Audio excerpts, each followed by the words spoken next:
কিরে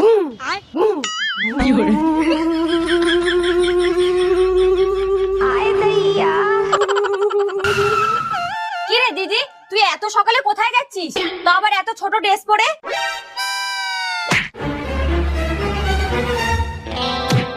দিদি দেখ না, আজকে হঠাৎ আমার বান্ধবী বিদেশ থেকে দেখা করতে আসছে, ওদের সাথে দেখা করতে যাচ্ছি। শাড়ি পরলে ওরা যদি গাইয়া ভাবে, তাই এই ড্রেসটা পরেছি। তুই কোনো চিন্তা করিস না, তুই যা, আমি এদিকটা সামলে নেব। থ্যাংক ইউ রে।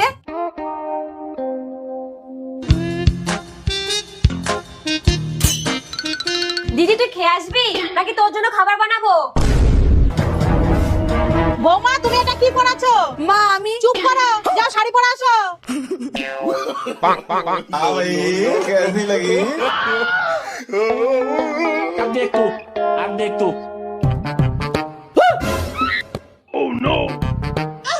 যা, কি করলি দেখ।